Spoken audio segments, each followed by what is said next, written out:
Welcome to episode 28 of Scorned by Muses. The rent is too damn high.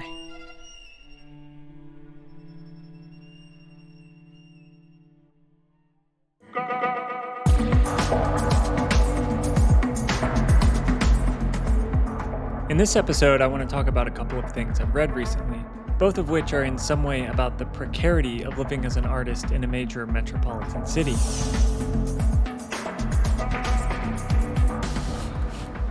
I read the Josh Kline essay in October about New York real estate, and I was like, okay, boomer, the rent is too damn high. We get it. I don't actually think art's current stagnation has much to do with the rent, at least not the way Kline thinks it does. But with everyone talking about the essay recently, it seems like a good time to address some of this stuff. I also recently read this novel Perfection by Vincenzo Latronico, which was published in English last year. I think it really incisively captures the generational angst of millennial creatives. And there's a show at MoMA PS1 right now called Greater New York. It's the 6th edition of their signature survey of artists living and working in the city. We review the show and we survey the artists about their financial situation. Are they making a living from their art? And if not, how are they managing to survive in a city that gets more expensive every day? For a look at what it's like to live as an artist in New York today, stay tuned.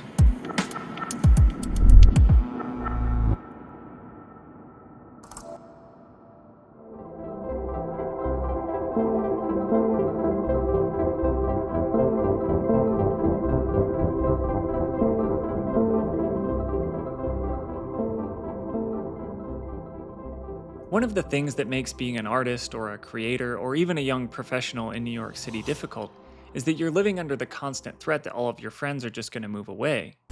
So it's very hard to build any kind of authentic community because you and probably most of the people you know did not grow up in the city. They moved here from a small town or New Jersey or some Midwestern suburb or even a peripheral European city, and they came here hoping to meet other interesting, creative, intellectual people. But the city is expensive, it's hard to live here, it's crowded, everything is a competition. Getting a seat at a restaurant, finding a parking space, finding an apartment, finding an open tennis court, finding a job, finding a date, it all sucks. And eventually, lots of people opt out, and they move to a small town or the suburbs.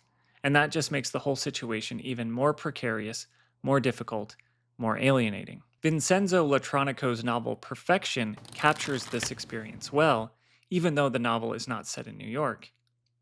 In the book, Anna and Tom are an expat couple from an unnamed, large but peripheral Southern European city who moved to Berlin sometime in the late 2000s in search of a bohemian paradise where they can support themselves as digital freelance creatives.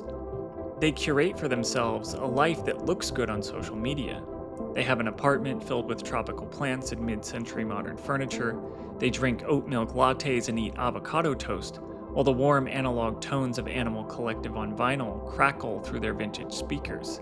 Their freelance lifestyle allows for a certain amount of flexibility, even if it means the boundary between work and life is constantly blurred, and work becomes an all-day affair. Yet the shallowness and rootlessness of their lives eventually starts to eat away at them. They meet lots of friendly people, but no true friends. Latronico writes, "Their friendships were surprisingly easy, but there was also something precarious and brittle about them.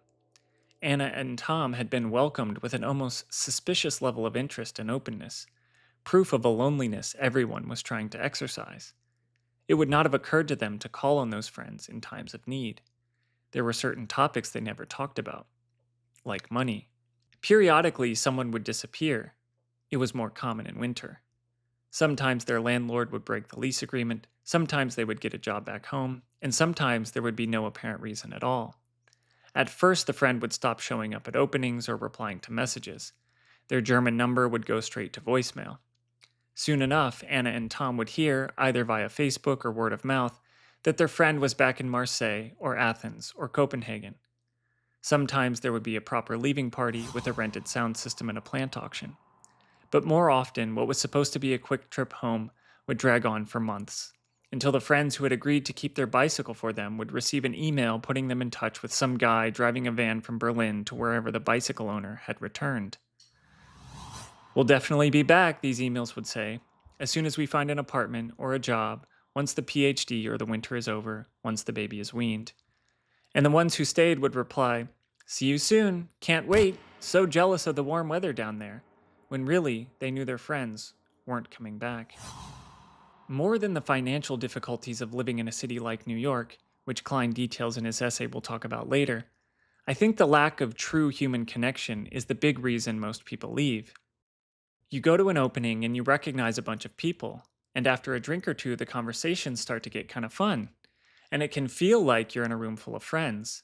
But like Anna and Tom in the novel, you realize that you couldn't call on any of these people in a time of need. These fleeting transactional relationships and the amorphous art world social scenes do not constitute a real community. Rather, it's more like a shaky coalition of combatants who sometimes form temporary alliances in pursuit of the same prize: fame and money. One can endure financial hardship and all that goes with it as long as the promise of a release from that hardship is constantly dangled like the proverbial carrot. What keeps most people in the city is a sense of possibility. Money and opportunity await those who can manage to share a bump with enough of the right people that someone finally offers them a chance to show their art, or to be in their movie, or to perform at the cool venue. But after years of this grind have not yielded results, and one is saddled with a nasty drug habit, a dwindling bank account, and a loose group of half friends held together by partying and cynical ambition, people fuck off back to Ohio and find God, or start running marathons. Yuppie scum. A friend of mine, Jesse Zhou, who sometimes helps us out on shoots and who you may have seen in the background of one of our videos, is a filmmaker in his own right. He created a web series that opens with a scene of a young man having exactly this kind of crisis. This place is so dead, man. What?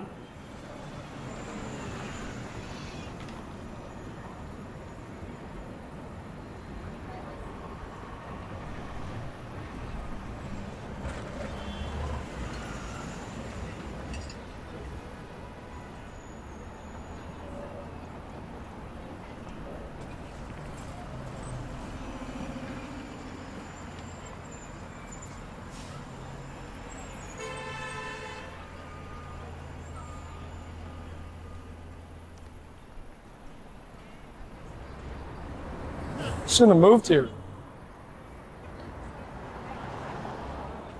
I'll put a link in the description so you can watch the whole thing, but I think the lines, "This place is dead, I shouldn't have moved here," is something that resonates with many young adults who move to the city hoping to live out some kind of a fantasy inspired by 20th century media.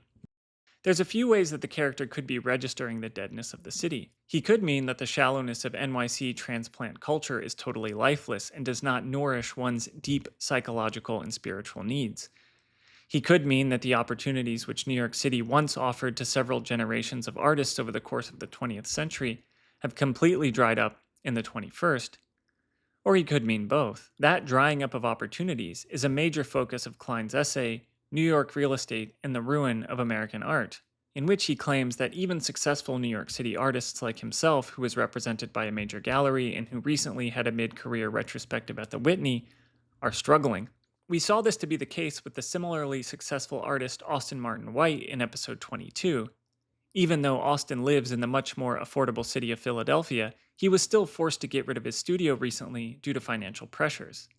The thesis of Kline's essay is that the rise in the cost of living in New York and the decline of state funding for artists over the last several decades means that in order to survive, artists are no longer able to experiment, and instead they are forced to make paintings that serve as little more than luxury home decor.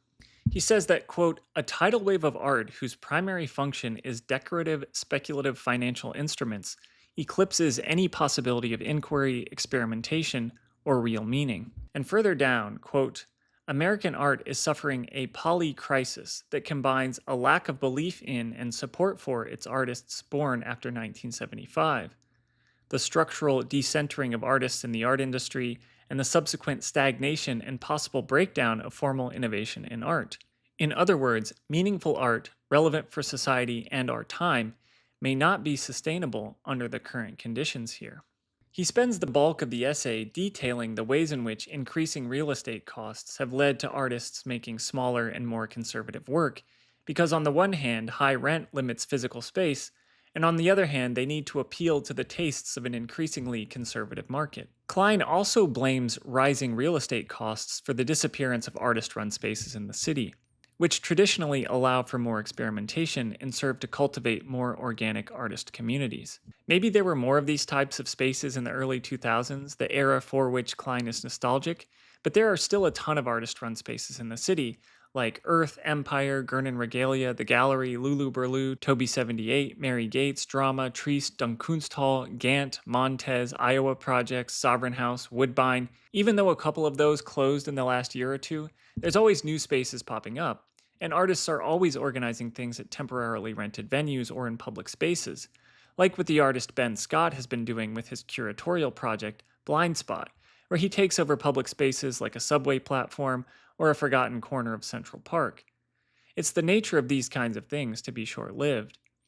The famous post-punk music venue, the Mud Club, for example, was only open for 5 years.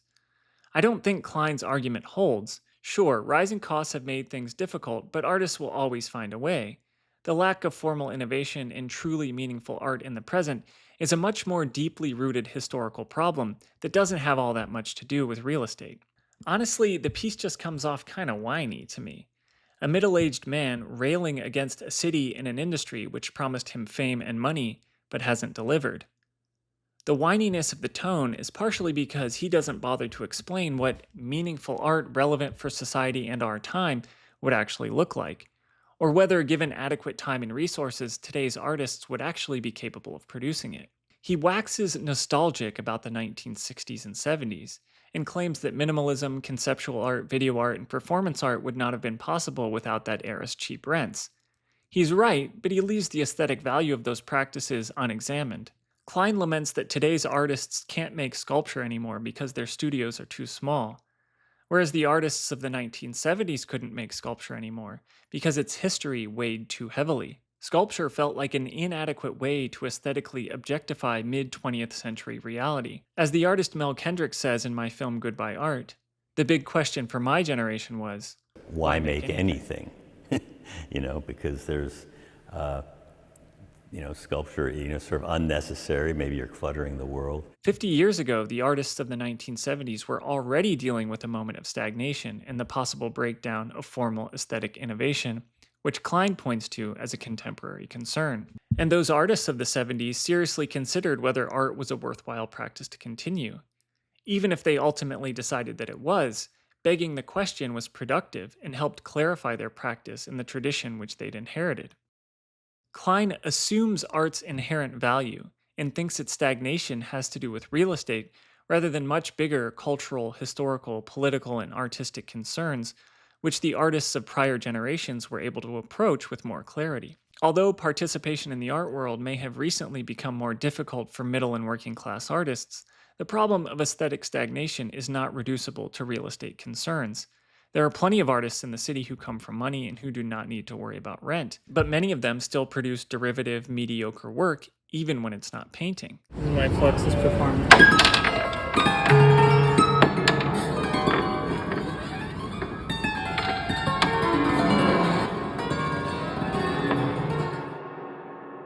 Duchamp, perhaps the most radical of all the early 20th century avant-garde figures, was supported financially by his family and did not have to concern himself with making money from his art.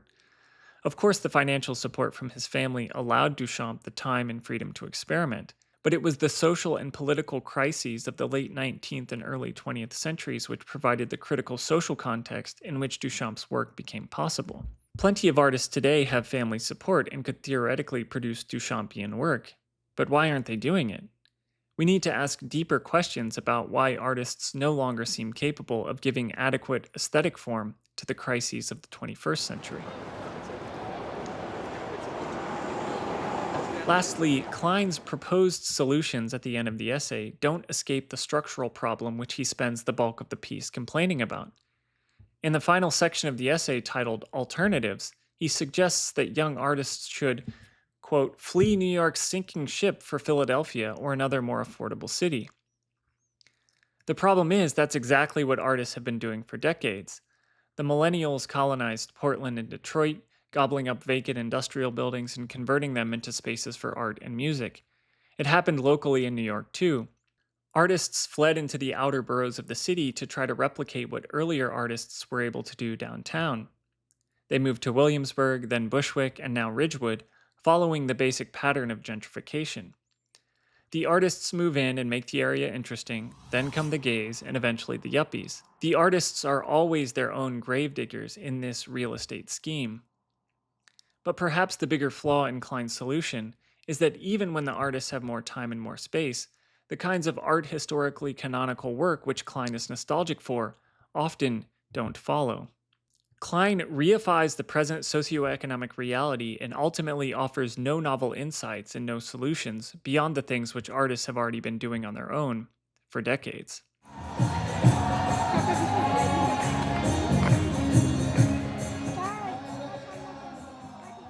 To see if Kline's thesis about New York artists holds, I'm going to head to MoMA PS1 in Queens, where there's currently a survey exhibition of young New York artists titled Greater New York. The show features over 50 artists and collectives who live in or near New York City, the vast majority of whom are under the age of 40.